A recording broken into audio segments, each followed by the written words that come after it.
Hello. So I know that as a self-employed person, managing your finances sometimes becomes like an afterthought. You start your business and you get going and you start making sales and collecting money and spending money, and then you're like, you actually you have not consciously made a decision how to manage certain aspects of your small business finances. And that's why I made this video, to talk about the 3 common mistakes I see people making with their small business finances and how to fix them. So if you're making any of these mistakes, know that you're not alone, because they are common mistakes and can be fixed. But really what we want to do as self-employed people is get really intentional around managing our finances, because when we're intentional, we're more profitable, we feel better, and we're more excited because we actually have financial results to plug into. So also, if you're wondering what this smoke is, it's just my diffuser. Okay. So all right, so the first one I want to talk about is charging the wrong sales tax. So I see a lot of people who either don't charge GST or HST when they should be charging it, or they are charging the wrong GST or HST amount to the wrong people. And the first thing I want to say is it matters where you are located. So say you're in Canada and you're located in Ontario, that's one thing you need to know. And then where your client is located, so whether they're in Ontario or they're in another province or in another country. And then the third thing is when the ownership of the product or service transfers. So if you're an online business owner and you're working with people in different provinces, then that's something different if you're like providing services like over Zoom, versus if you're shipping a product or service to another province or another country. So those 3 things matter: where you're based, where your customer is based, and where the transfer of ownership of those products or services takes place. So get clear on those 3 things. And I actually have a free guide called What the HST Am I Doing? And that's for anybody in Canada who has a service-based business, because it will tell you exactly what to charge your clients based on where you are and based on where they are.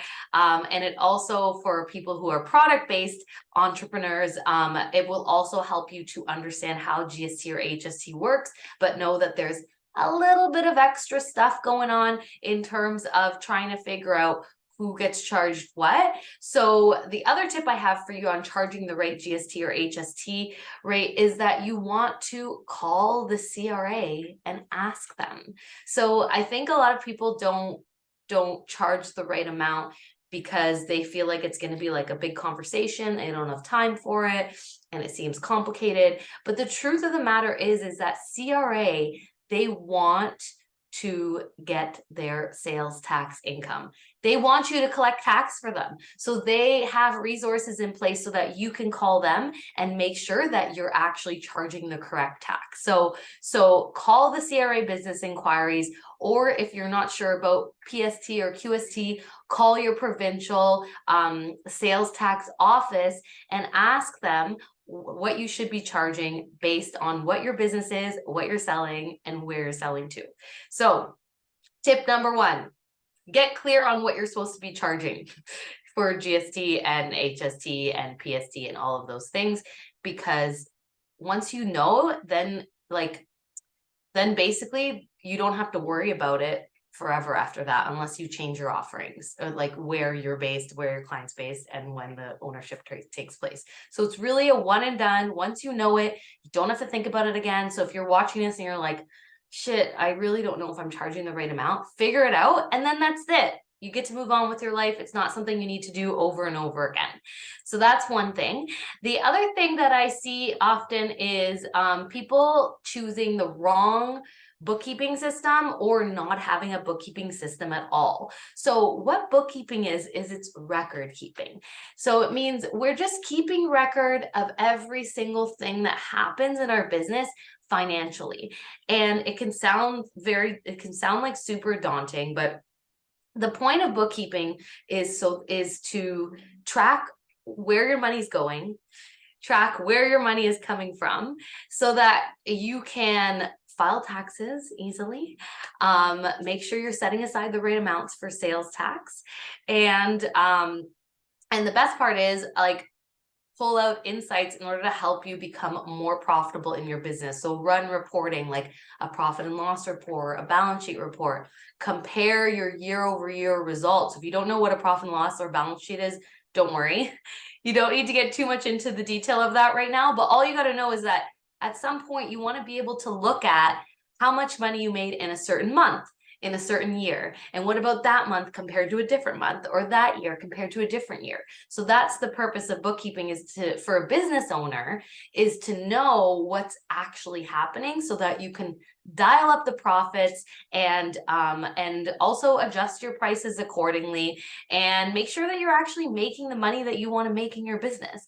From a CRA standpoint, your bookkeeping needs to be done so that your tax returns are fully auditable. So you don't want to be caught in a place where the CRA is asking you to provide receipts or supporting numbers to support what you've claimed on your tax return.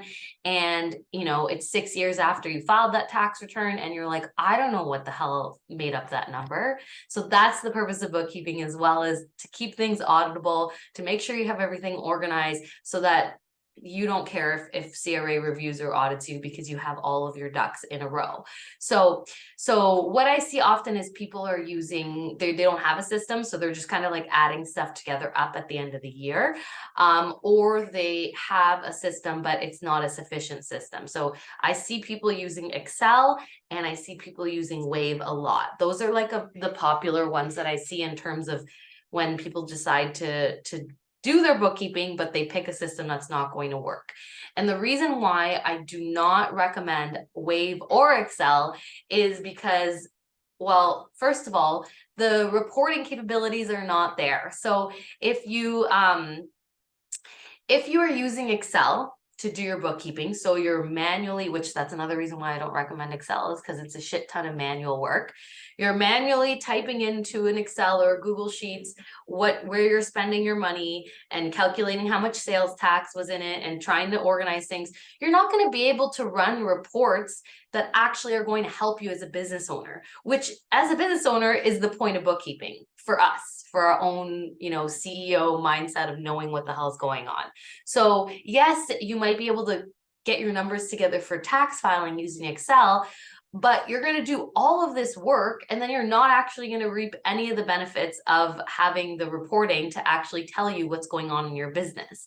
Another reason why I don't recommend Excel is that it's super error prone. There's no way to check your work. Like, you're manually putting numbers in there and making mistakes and overriding formulas. So Excel might work if it's your first year in business and you're just trying to put 2 or 3 months of stuff together to give to your accountant. That's fine. But in the long run, it's not going to support your business. And also, like, when you actually do set up a bookkeeping system, you're not going to have the results that you had in Excel in that system in order for you to be able to compare and tell the story of what's happened in your business. Not to mention, Excel doesn't have any receipt function, so you're not going to be able to upload your receipts and make sure you have a receipt for every transaction. And if you're audited, it's not going to support you in an audit either, because you'll still have to pull all this information manually from whatever CRA is asking you for. So that's why I don't recommend Excel. I think it's like a good, like, quick and dirty solution if you just got to get something done. And I often work with my clients and tell them, okay, do this in Excel, and then as of this day, we're going to do everything in QuickBooks, for example. But the sooner you get started in a proper system like QuickBooks, the better it's going to be for the health of your business in the long run. So, and it's just easier. You're not doing manual work. So that's also why I don't like Excel, is a lot of manual work. I also think that Wave has the same kind of reasons why I don't like people using Excel as why I don't like people using Wave. Wave is also super error prone, and it also doesn't have the reporting functionality of a real bookkeeping system. So what I find is a lot of people do all this work in Wave to try to make it work to like the optimal simple way for them to have a monthly workflow and that type of thing. But in the end, at the end of the year, there are only like 3 or 4 reports that they can run. Like, for example, you can't even run a report that compares one month to the other month. So say it's November, I want to compare October to November to see how I did. I can't do that in Wave. That is a manual thing. I need to export each month, copy and paste in Excel and compare. Like, for all the work that you're doing to try and get the data in there, for it not to be able to provide such simple insights for you, you're doing the work for nothing. So I don't recommend Wave, because I find that the work versus the reward is just not there. And if you're going to take your time to learn how to set up a system like Wave, it's better to invest your time in a system that's going to support you in the long run, a real bookkeeping system. So yes, that's a common mistake that I see with people, is choosing the wrong bookkeeping system or not having a system at all. And my suggestion for this is QuickBooks, because QuickBooks is a real bookkeeping system, as in it has all the functionality that an accountant would be looking for. They want to plug into your bookkeeping, which they won't be able to get with Wave or Excel. It has checks and balances so that you can make sure you're not making mistakes and your numbers are solid and correct. It provides amazing reporting for you so that you can actually see how your business is doing and make comparisons and pull out easy insights. And it also has support. So there is a learning curve with QuickBooks. And if you want help setting up QuickBooks, then definitely get yourself on the wait list for Bookkeeping Bootcamp in January. Depending where you're watching this, if you're watching this on YouTube, I'll put the link below. If you're watching this on Instagram, then the waitlist is at the link in my bio.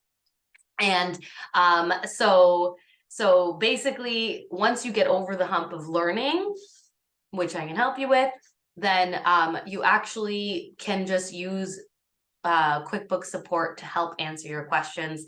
And it's super user friendly for self-employed people. I highly recommend it. So that is my tip, is to get yourself on QuickBooks as soon as possible and get yourself set up for success in the long run.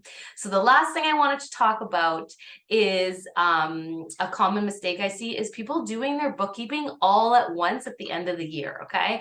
And the reason why this sucks is because you end up missing write-offs or filing things incorrectly because you're just trying to get everything and slap everything together in time for the deadline. You're not going to get the best out of your accountant, because guess what? They have a million other people that are doing the exact same thing as you. So they don't have the time to focus on helping you clean your shit up.